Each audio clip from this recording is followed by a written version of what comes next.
Hi, this is Bruce Lindsay working with Liz Gallo on our continuing project to document the stories of veterans.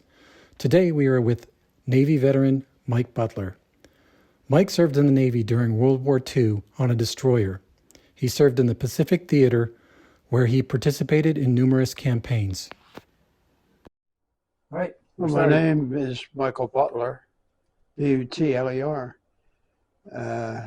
I was in the Navy in 1944 and up through 1946. I was in boot camp in Bainbridge, Maryland, and that was an experience because boot camps are pretty rough for most people. And one thing in particular that I remember was there was a guy, just like a boot like the rest of us. He was caught smoking in the head in the bathroom, men's bathroom. And they thought that they'd had to find a suitable punishment for him, so they had him go outside and dig a hole in the bank across the road. I guess it was 3 foot deep and 4 feet high. No, 3 foot deep, 3 foot square, I guess it was. And he didn't care much for that idea. But anyway, he did it. Oh, this is the same guy that had to scrub the head with a toothbrush. I didn't like that much neither. Anyway, after I get out of the boot camp, I went to fire control school. Fire control is not putting out fires, by the way. It's controlling the guns, aiming and plotting trajectories and things like that. But it had nothing to do with putting out fires. So I didn't mind that duty. The school was good enough. I learned a little trigonometry, and I needed that.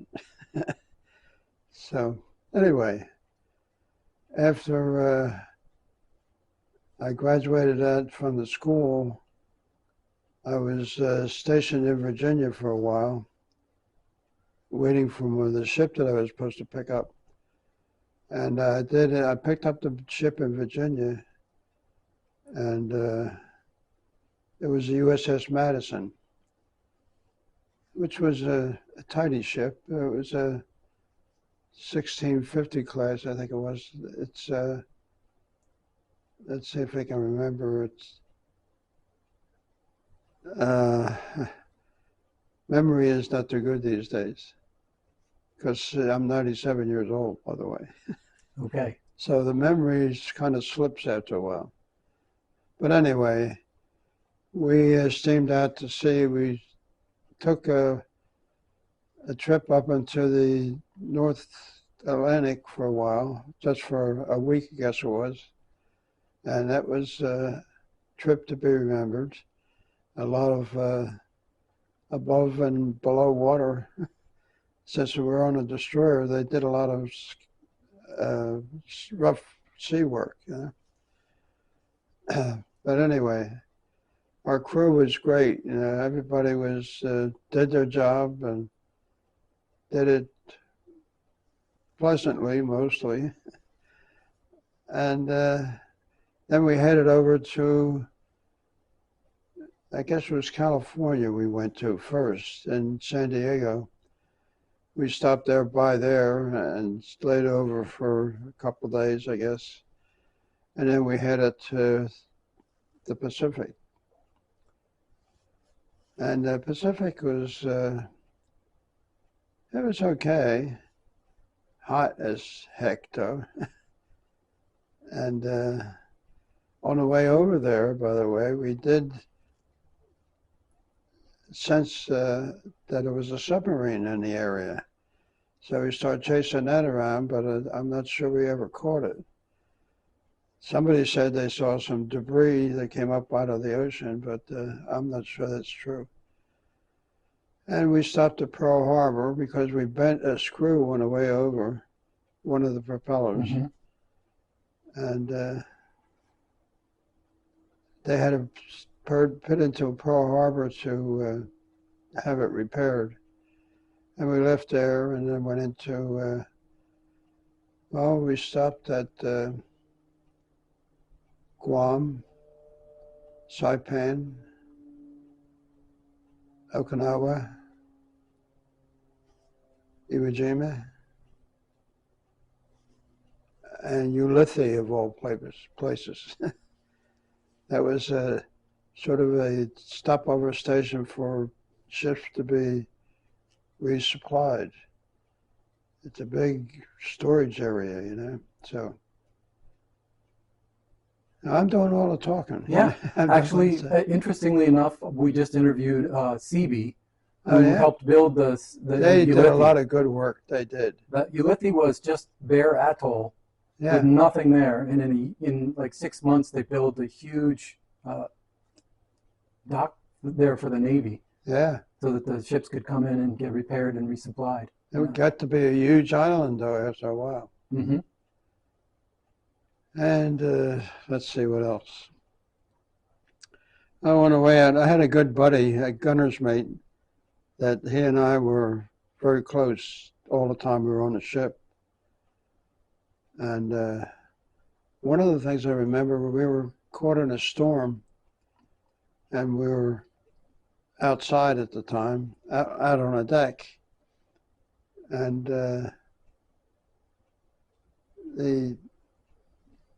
it was so fierce that I was almost washed overboard. And this gunner's mate friend of mine grabbed a hold of me and kept me from going over. So that I remember pretty well.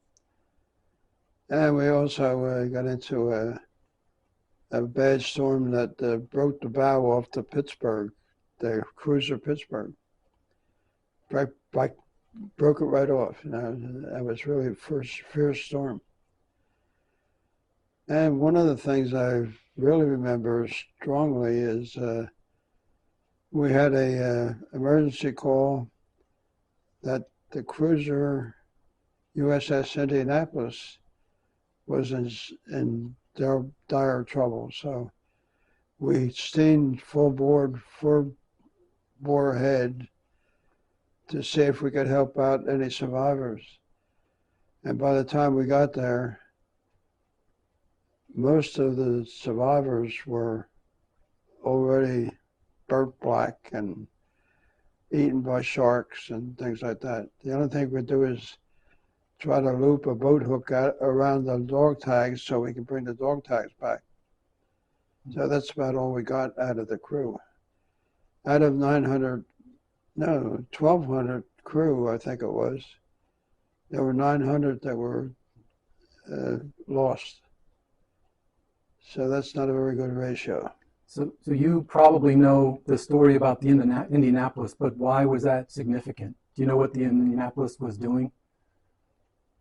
The Indianapolis had carried the atom bombs to Tinian. Uh-huh. And that's what they had delivered. And then on the way back, that's when they were sunk. Torpedoed, yeah. Mm-hmm. Yeah, I understand the war was over at that time. Probably pretty close. I don't know exactly when the Indianapolis went down. I think it was pretty close. What anyway, the rest of the story was we were caught in a kamikaze attack a couple times. Fortunately, we didn't lose any people, any men. We did lose one ship, a sister ship of ours, that the deck was level from deck one all the way up. So a lot of people were lost on that. And we had problems with the Japanese would swim out from the shore, toss hand grenades onto our ship, wherever they could, you know. So that wasn't very pleasant. I can imagine. Because you never knew what was going to happen, you know. Right. And the highlight of the ship eventually was that we were steaming right by the what ship was it? It's I can't remember the name of it. USS Missouri, I guess it Okay, was. right.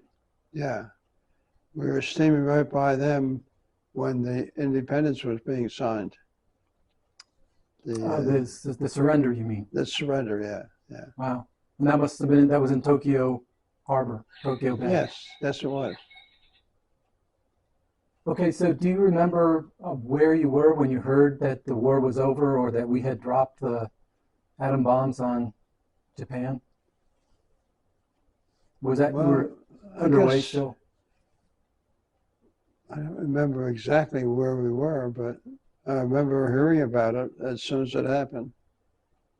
That was a terrible thing. Nagasaki, and so, like I said, it's a lot of years ago, so I don't remember some of it. Mm-hmm. Do you remember where you were when you heard the news that the war had started, when Pearl Harbor was bombed, and what you thought about it? Yeah, I was in high school. Yeah. What were your thoughts when you heard it? Join the Navy. How long after you graduated from high school did you join the Navy? Well, frankly, I didn't graduate. I enlisted when I was 17. And because of that, I didn't graduate. I had to go later on to complete the high school. But So you joined right away. yes, I did. As soon as I was able. Mm-hmm. I was 17, and as soon as I was able to sign up, why I got down there and did that. So I had a brother that was already in the service. He was in the Battle of the Bulge in Germany. Hmm. So, and then when the war was over, and I was just waiting to get enough points so that I could get out again, because all my friends were already out of the service, and here I was stuck in some of these ships that I didn't know anybody, and I had no idea what kind of a ship there was, and it was not pleasant. So when I got enough points, I got myself out. And sometimes I've had regrets for that too. A lot of people stayed in, not a lot, but some, and they made a career out of it. Yep. I think I could have been ship chief before I got out, if I had stayed. What rank were you when you got out? Fire control, second class. It's funny. That's another story. I had a good friend aboard the ship. His name was Jim Odom. He was fire control third class, because when they were looking for assigning a rank to the next in line, he and I made exactly the same score in a test, and they had to flip a coin, and I won. So I got the second class, and he stayed third class. So, but that was all right. He didn't mind it. So most of the time during the war, you were still on the Madison, is that correct? So what? You were still on the USS Madison, the destroyer?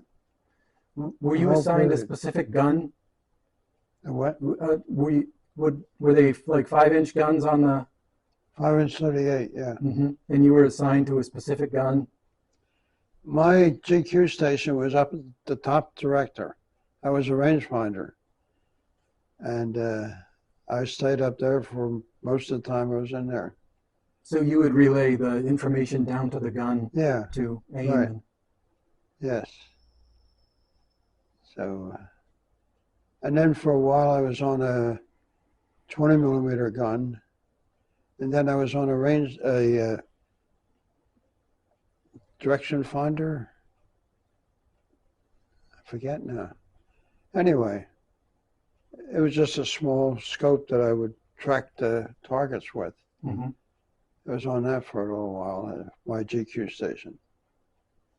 Did you do shore bombardments for any of the landings on that ship? In Tokyo Bay we No. did, yeah. Did you, excuse me, did you, like on any of the places like Okinawa or Iwo Jima, did your ship bombard the landing zones? No, by the time we were on Okinawa and Iwo Jima, the war was over on those islands, so there were no more battles or anything there. Was your ship part of a big task force that was going around to support the invasions, or were you escorting a carrier? Do you remember? We used to refuel on from carriers, but we were not escorting them. No, not that I remember. I wouldn't know anyway. Okay. They didn't tell you what you were doing. They just No, not all the time. You know how that goes. It wasn't our place to know. Right. So what did you do after you got out? Well, I looked for a job. Mm-hmm. And I went to work for Western Electric, which I loved. I loved that job. I was working in central offices, and they assigned me to the central alarm system in the big bays that they had in the central office. And I liked that job. They'd hand me a bunch of blueprints and tell me what they wanted. I would go there and they'd leave me alone until it was done. So I liked that. But the problem was they sent me to Pittsburgh. And I don't like to say this, but I hated that place with a passion. I got lost every day, every single day. So I couldn't wait to get out of there, but fortunately, they had a job up in a place called Sharon, Pennsylvania. And they sent me up there for, I guess, 3 or 4 months, and I liked it there. I met a girl there, and we used to go to dances and everything. It was great. And then, lo and behold, they sent me back down to Pittsburgh. And I told them, I said, I can't take this. First of all, I couldn't use my car. You're not allowed to park in the city, right in the center city. So I had to take the trolley to go to work. And I went to the supervisor, I guess it was. I said, look, I have to get out of here. I said, if you can't reassign me, how long am I going to be here, do you know? He said, yeah, it's going to be at least 3 more years. I said, no, not for me. So I said, if you can't transfer me, then you have to leave me go. I'll resign. And they had a system where they had, with single men, they were allotted $7 a week, I think it was, for a housing and everything in there. And the married men made out better. They got more money. But anyway, I couldn't get transferred, so I had to quit. But I didn't resent that because I got another job that was a pretty decent job, and I made a career out of that. So I got to be an electronic engineer, and I enjoyed it. Where were you before the war? Where did you live when you and first went into the Navy? Where did we live? I lived in Kensington in Philadelphia. Okay. Which was a nice neighborhood at that time. Mm-hmm. A great neighborhood. Everybody liked it until it turned into a bunch of crap. That's really a bad place now. You can't walk down this what they call the Avenue, you know, Kensington Avenue. But anyway, what was I saying? You were talking about you ended up being an electrical engineer. Yeah, I got to be an engineer. I studied hard, and I did pretty well. Did you go to college to study? Sorry? Did you go to college? No, I studied hard though. Mm-hmm. I took 3 different courses by mail, and I studied every night, and eventually got to be a pretty decent engineer. And let's see, I met a friend in another company that I worked at. Oh, I had to insert this. I went to work, while I was working in the industry, I was approached by the chief engineer that was at the place at the time. And he set up an arrangement where we could, 4 of us, who was that? 4 of us got together and went to work for a man that owned a saw business. One of these industrial saws that you do concrete with, the concrete saw. Mm-hmm. He wanted to be in the electronic business, so he hired us to do it, and we worked our butt off. We were working 60, 70 hours a week, every week, and Sundays included.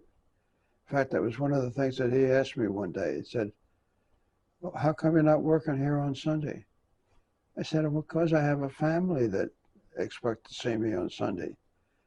Well, he said, if you didn't have a job, would you still have a family? Oh, and that really pissed me off. So anyway, I said, no, I'll have a job. No matter what I'm doing, I'll have a job. Whether it's for you or not, I'm going to have a job. So then afterwards, after that place, I went to a place called AEL, American Electronic Labs, in Colmar. And I was there, spent 15 years there. And I was doing pretty good, money-wise and career-wise. And this guy that I was working with for a while, he and I did a number of jobs together, and they came out pretty well. And I got pretty well versed in the technology too. So afterward,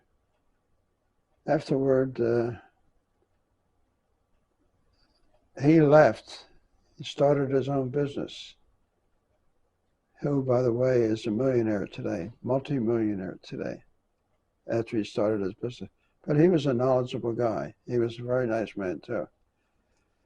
And he kept after me to come work for him. I said, I have too much time in here. I don't want to make a move now. So he said, okay, well, keep me in mind. So I said, I will. So the vice president of the division I was in had hired somebody. Oh, my boss retired, the boss that I had. And he recommended that he give me the job that he was doing. And my boss decided that he doesn't want somebody, he's trying to hire somebody new, that he wants to do a specialization of the kind of work that he wanted done. I said, okay. So anyway, this man that, all right, this man that wanted to hire me sent me another invitation, and I told him, yes, I'll accept it. So he's hired me as the chief engineer in that company. And it was good. I enjoyed the work, and I did pretty well there. And I spent 14 years there, and I decided I'm getting older. Not sure I want to see, like some of my friends that I worked with and everything had expired before they retired. And I thought, what's this? I don't want to do that. I want to have some retirement time. So that's what I told him. He offered me a vice presidency if I would stay. And I said, no, I have to go. Because I don't know how long I'm going to live. Nobody does. Mm-hmm. So I left there anyway. And it was a good move. I'd probably be a vice president today. So you do have family then? You got married? Yeah, And yeah. have I guess children, I skipped that grandkids? part, didn't I? Children, grandchildren? I had 2 boys, 2 Mhm. men. And yeah, I had 2 grandchildren at the time, and right not long after that, you know. So yes, I did. We had a good marriage, except we were married 39 years. She decided one day that she didn't want to be married anymore because she had met a man friend, you know. There's nothing I can do about that. That's Wow. where you want to be. Hmm. So I left. But that turned out good too, because I remarried, and the girl I remarried is right here. Hmm. She's a sweetheart. She passed away on the 5th of July this year. Oh, Yeah. Yeah. That's my son. The one son. mm-hmm. The other son is living in a place called Athens in Pennsylvania. I know where that is. And he decided to move out there because he didn't like what was going on around his area. You know, so many bad things going on. When did you come to this area of Pennsylvania? I'm When sorry? did you come to Camp Hill? Ooh, boy. 24 years ago. Okay. Yeah. What were some of the things that you learned in the military? That you obviously had a career where you worked really hard and you continued to learn. Do you think any of the things that you learned in the military helped you further in life? Oh, I'm sure they did. Yeah. If nothing else, I learned discipline. And I didn't mind that.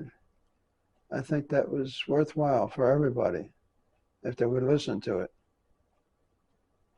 That's one of the problems with the kids today, I think. Mm-hmm. Well, I don't want to preach like that, you know. Well, we do ask all of the veterans that we've interviewed, do you have any advice for younger people today or people in general? How old are you, 97? Yeah. You've seen a lot of things. Yeah. What would you, if you had your 2 cents to give to people today, what would you say? As I try to listen to others when they're giving you advice. That's important to go by what other people are doing, you know, not just thinking on your own. It's nice to be independent, but to a point. You know? I don't think I'm any different than most people that have faith. Mm-hmm. My wife was a very good Lutheran, and I followed her when she was going. She was a wonderful singer. She sang in the choir, and she had a terrific voice. Mm. I used to get chills. Yeah. Nice lady. She was a nice lady. We never had an argument that I can think of. So you were retired when you came here to 24 years ago. You were retired, obviously, already. Yes, yes. What brought you to this part of the state? She did. My wife. Because I was only here less than a year when I arranged for us to go to Maui, Hawaii for our wedding. And that's what we did. So Nice. that was terrific. It was a great time. She's a nice girl. Yeah. Were you a shellback? Did you cross That's the the one that equator? crosses the line over Yeah. in the Pacific? Yeah. You did. Yeah. Oh, me too. I did that on Have the you? USS New Orleans. And New Orleans? yep.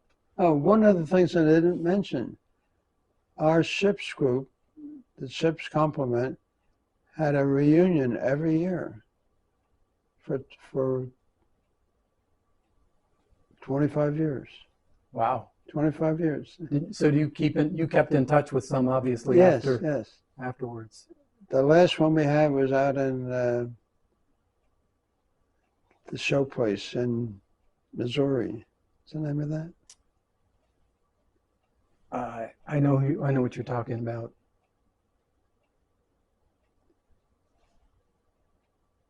I can't think of it. It's not coming to me right now. Well, it's not coming to me. I know what you're talking. I know what place you're talking Okay. about. I'll remember it after we turn this off. Yeah, that's always the way. So did you keep in touch with were any of the people that you served with friends after, other than? Yes, yes. Mhm. In fact, the one guy was a gunner's mate on our ship. He and I stayed friends for years, many years. And his son then became my friend. And it was nice. I mean, it was like family, you know. Mhm. And I cherished that. Very nice, yeah. And guys from all over.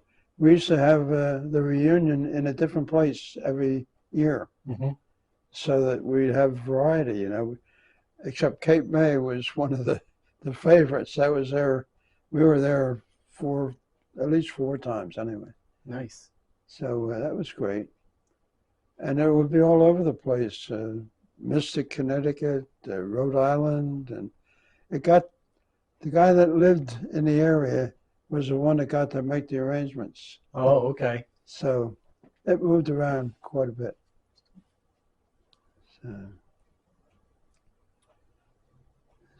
So much for an interview.